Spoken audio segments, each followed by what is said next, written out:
Hey! What the fuck is up? What is up? What's up? I guess you don't know me. My name's Jade.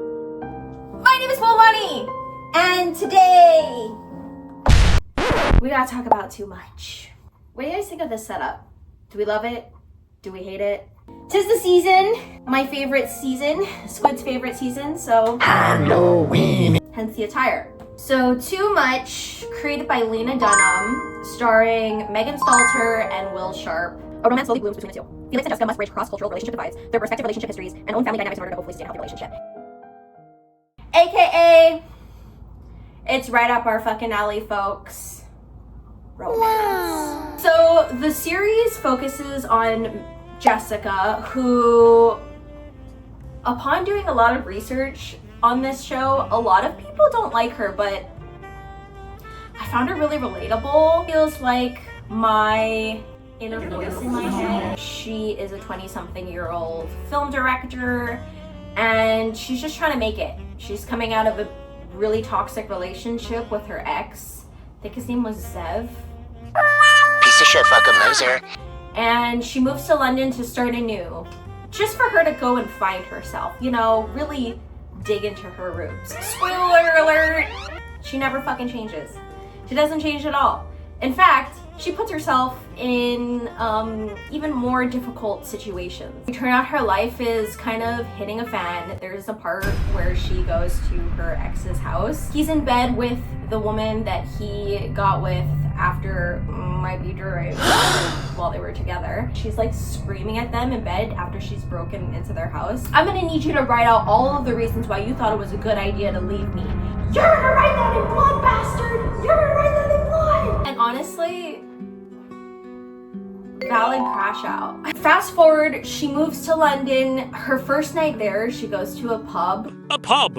A bar. And there is a indie musician there performing. Will Sharp, let alone, I'm so sorry. This man is beautiful. They have extremely intimate scenes together, and unfortunately, they lead to nothing but sex. How do you go through such a romantic and intimate scene like that, and then go and cheat with a grandmother? The entirety of the show, like, he has multiple exes popping up. There's a part where they go to a wedding, and it's like 3 of his fucking exes are there. Does he explain to her at all what's going on? No. An entire fucking episode of the wedding is just a absolute hot fucking mess, because it's just so apparent that Felix is a piece of shit, and so are all of the people that he surrounds himself with. They cheat on each other multiple times throughout this show. He, in the very, very beginning, when they first start, like, dating, the relationship has evolved enough so that she's going to work and he's staying at her house while she's at work. You trust this person. This is serious business. He goes over to his ex-girlfriend's house, who doesn't even really break up with her. They're at the bar where he meets Jessica for the first time and he performed, and he's like trying to talk to her and she just leaves. Huh? Anyways, fast forward, so he ends up at her house. She has him tied up to the bed, blindfolded, and she's dry humping him. She's slapping him around. He is like trying to tell her, I am in a ongoing relationship with somebody else. I'm sorry that it took 3.3 seconds for us. We didn't even really break up, but I'm already with somebody else. So she continues. She doesn't stop. She continues. Ooh. This is looking like a salt brother. Get off of him. He said no. He's basically like, next time you're in a relationship with somebody and you're not interested with them, like, you should tell them and talk to them. Keep that in mind, because he is trash at communication all the way through and through. You should tell them because they could feel you backing out the door, is basically what she says. And he gets up on his own and unties his own wrist from the bed and takes off his own blindfold. So you're telling me you let that woman rock your fucking world? So he cheats on her there. He goes and he fucks an old woman. He lies to her about his drinking habits and if he is, you know, doing the drugs. And she cheats on him with a film director who is played by man that looks like Mark Ruffalo. Andrew Scott. Piece of shit, weirdo, absolute fucking weirdo. Makes out with him.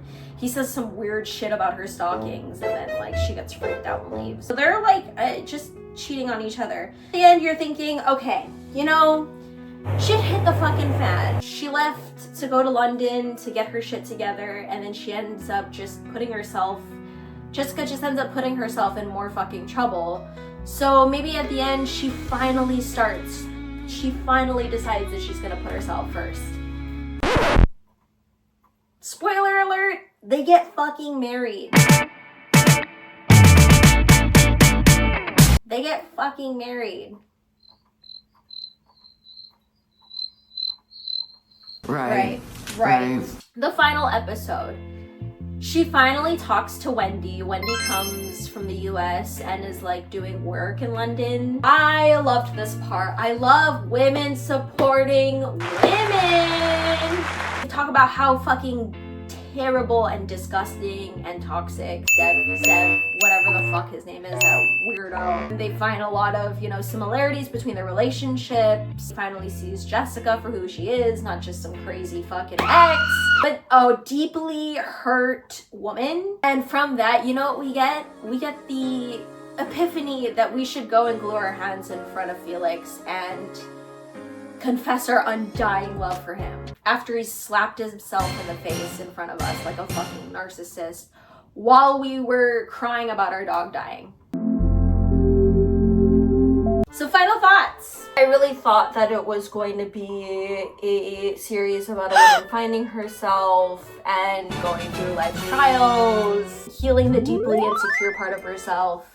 Well, too much. It started as a promising feminist think piece and turned into more patriarchal romance mush, unfortunately.